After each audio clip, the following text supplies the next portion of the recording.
सभी दिल्ली वासियों को मेरा नमस्कार। पिछले एक साल से जब से कोरोना शुरू हुआ है, मैं समय समय पे आपके बीच में आके सभी तथ्यों को, परिस्थितियों को ईमानदारी के साथ आपके सामने रखता रहा हूँ, आपसे चर्चा करता रहा हूँ। एक चीज़ हम लोगों ने हमेशा गांठ बांध के रखी, आपको कभी गलत तथ्य नहीं दिए, आपसे कभी झूठ नहीं बोला, जो था आपके सामने रख दिया। अगर स्थिति अच्छी थी तो भी आपको बताया, स्थिति खराब थी तो भी आपको हमने ईमानदारी से बताया, क्योंकि हम पहले दिन से समझ गए थे कि ये इतनी बड़ी आपदा है कि आपके साथ के बिना, जनता के साथ के बिना अकेले इस आपदा से सरकार सामना नहीं कर सकती। जनता का सहयोग और जनता की सहभागिता इस पूरे संघर्ष में बेहद ज़रूरी है। और जब तक जनता को सच नहीं बताया जाएगा, सारे तथ्य जनता के सामने नहीं रखे जाएंगे, तब तक जनता की भागीदारी सुनिश्चित करना असंभव था। इसीलिए हमने हर चीज़ आपके सामने रखी। हमने टेस्ट नहीं कम होने दिए। आज दिल्ली के अंदर सबसे ज़्यादा टेस्ट हो रहे हैं। मैं तो ये कहूँगा कि अगर प्रति 10 लाख की पॉपुलेशन पे देखा जाए तो शायद पूरी दुनिया में सबसे ज़्यादा टेस्ट दिल्ली में हो रहे हैं। मैंने देखा कि कई जगहों पे उन्होंने टेस्ट कम कर दिए, टेस्ट कम कर दिए तो केस कम आने लग गए। इस तरह से तथ्यों के साथ कई जगह हेर फेर करने की कोशिश की गई। हमने ऐसा नहीं किया। हमने टेस्ट कम नहीं किए, उल्टे कम करने की वजह हमने दिल्ली में टेस्ट कई गुने बढ़ा दिए।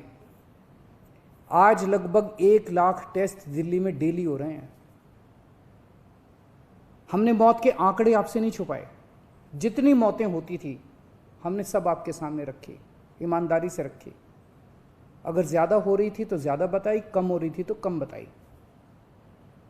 कितने बेड्स हैं, कितने आईसीयू बेड्स हैं, क्या परिस्थितियां हैं, हर चीज़ आपके सामने ईमानदारी के साथ रखी। और इसी वजह से जब भी हमने कड़े निर्णय लिए, हमें आपका पूरा सहयोग मिला, दिल्ली की जनता का पूरा सहयोग मिला।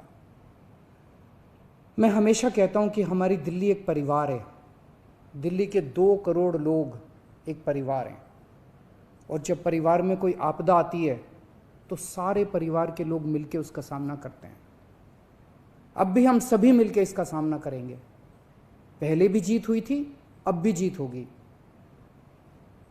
आज दिल्ली में क्या परिस्थिति है? पिछले 24 घंटे में दिल्ली में लगभग 23,500 केस आए हैं। उसके पिछले 24 घंटे में लगभग 25,500 केस आए थे। तो पिछले 3-4 दिन से रोज हम देख रहे हैं लगभग 25,000 के करीब केस आ रहे हैं। पॉजिटिविटी बहुत ज़्यादा बढ़ गई है, संक्रमण दर बहुत ज़्यादा बढ़ गई है। दिल्ली के अंदर अस्पतालों में उपलब्ध बेड्स की भारी कमी हो रही है। डेली 25-25 हज़ार अगर पेशेंट्स आएंगे तो कोई भी व्यवस्था चरमरा सकती है। दिल्ली के अंदर बेड्स की भारी कमी हो रही है। आईसीयू बेड्स दिल्ली में लगभग ख़त्म हो गए हैं। आज सुबह मैं ऐप पे देख रहा था 100 से भी कम आईसीयू बेड्स दिल्ली में बचे हैं। ऑक्सीजन की भारी कमी हो रही है। कल हमने सेंट्रल गवर्नमेंट को भी लिखा है, उनसे बातचीत चल रही है। परसों रात को एक हादसा होते होते बचा। एक प्राइवेट हॉस्पिटल ने हमें बताया कि परसों रात को 3 बजे के करीब उनके अस्पताल की ऑक्सीजन लगभग ख़त्म हो गई। वो बोले जी हम तो बहुत बुरी तरह से डर गए, बहुत बड़ा हादसा हो सकता था। इधर उधर हाथ पैर मार के किसी तरह से उन्होंने कहीं से ऑक्सीजन का इंतजाम किया। दवाइयों की कमी हो रही है, रेमडेसिविर दवाई की खासकर काफ़ी कमी हो रही है। ये सारे तथ्य मैंने आपको डराने के लिए नहीं बताए। ये सारी परिस्थिति है और इन परिस्थितियों में हमें अब अगला कदम क्या उठाना है, इस पे चर्चा करने के लिए मैंने आपको ये परिस्थिति बताई है। तो दिल्ली के अंदर कोरोना की परिस्थिति काफ़ी गंभीर है। अभी तक हमने दिल्ली के अंदर हेल्थ सिस्टम को बड़े अच्छे तरीके से मैनेज किया। दिल्ली में 4थी वेव आई है। पहली वेव पिछले साल जून में आई थी जिसमें 4,500 के करीब केस आए थे। दूसरी वेव आई फिर सितंबर में, फिर तीसरी वेव आई जिसमें 8,500 के करीब केस आए थे। दुनिया के कई शहर ऐसे हैं, बड़े बड़े देशों के, विकसित देशों के शहर, जहाँ 6,000 केस आए तो उनका पूरा हेल्थ सिस्टम चरमरा गया, कोलैप्स कर गया। दिल्ली में 8,500 केस आए पिछली बार तीसरी वेव में, तब भी हमारा सिस्टम कोलैप्स नहीं किया, उल्टे हमने और ज़्यादा अपनी तैयारियां शुरू कर दी। आज 25,000 केस आए हैं। अब दिल्ली का हेल्थ सिस्टम अपनी सीमा तक पहुंच गया है। हमारा हेल्थ सिस्टम अब बहुत ज़्यादा तनाव में है। मैं ये नहीं कहूँगा कि हमारा हेल्थ सिस्टम अभी कोलैप्स किया है, लेकिन आज हमारा हेल्थ सिस्टम बहुत ज़्यादा तनाव में है। किसी भी हेल्थ सिस्टम की अपनी सीमाएं होती हैं। अनगिनत पेशेंट्स तो कोई भी सिस्टम नहीं ले सकता ना। किसी भी सिस्टम की अपनी सीमाएं हैं। पिछले 5 साल में आपकी सरकार ने दिल्ली में बहुत बड़े स्तर पे स्वास्थ्य के क्षेत्र में काम किया है। खूब नए हॉस्पिटल खोले हैं, मोहल्ला क्लिनिक, पॉली क्लिनिक बनाए हैं। बहुत बड़े स्तर के ऊपर स्वास्थ्य के क्षेत्र में काम हुआ है। यही कारण है कि आज 25,000 केस के ऊपर भी दिल्ली का सिस्टम चल रहा है। लेकिन अब इसके बाद अगर तुरंत कुछ कठोर कदम नहीं उठाए गए तो ये सिस्टम कोलैप्स कर सकता है। और अगर हेल्थ सिस्टम कोलैप्स कर गया तो मुझे डर है कहीं बहुत बड़ी त्रासदी ना हो जाए। जैसे मैंने बताया कि कल एक अस्पताल में ऑक्सीजन बिल्कुल ख़त्म हो गई थी और बहुत बड़ी त्रासदी होते होते बची। मैंने वीडियोस देखे हैं, तस्वीरें देखी हैं, आपने भी देखी होंगी सोशल मीडिया पे। दुनिया के कई शहर ऐसे हैं जहां कॉरिडोर में पेशेंट्स पड़े हुए हैं, सड़कों के ऊपर लोग दम तोड़ रहे हैं।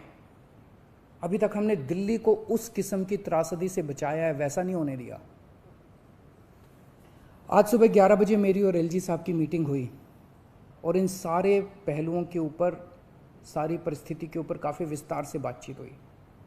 और उस बातचीत के बाद हमें ये लगा कि दिल्ली का हेल्थ सिस्टम बड़ी मात्रा में और अधिक पेशेंट्स अब लेने में असमर्थ है। अगर हमने अभी लॉकडाउन नहीं लगाया तो कहीं ऐसा ना हो कि बड़ी त्रासदी हो जाए।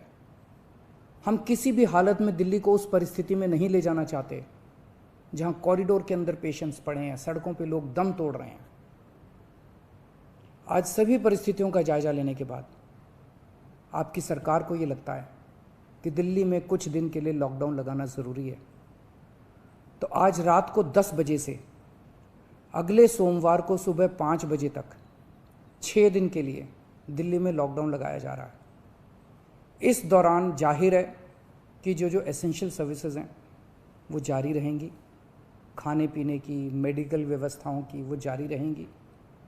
ये शादियों का सीज़न है, लोगों के बड़े मुश्किल से रिश्ते बनते हैं, हम उनके रिश्ते तोड़ना नहीं चाहते, तो लोगों की शादियां संपन्न हों, लेकिन केवल 50 लोगों के गैदरिंग के साथ संपन्न हो। उसके लिए अलग से पास दिए जाएंगे। इसके बारे में अभी थोड़ी देर में डिटेल्ड ऑर्डर जारी हो जाएगा कि कौन कौन सी चीज़ें जारी रहेंगी और कौन सी चीज़ों पर पाबंदी रहेगी। मैंने और एलजी साहब के हम दोनों ने निर्णय तब लिया है जब हमारे पास कोई उपाय नहीं बचा था। हमारे लिए निर्णय लेना आसान नहीं था, क्योंकि मैं समझ सकता हूं कि लॉकडाउन के दौरान किस तरह से लोगों के रोज़गार ख़त्म हो जाते हैं, लोगों की कमाई ख़त्म हो जाती है, और ख़ासकर सबसे गरीब तबके के लिए तो ये बेहद मुश्किल होता है। जो दिहाड़ी करके रोज़ कमाते हैं उनके लिए तो बेहद मुश्किल हो जाता है।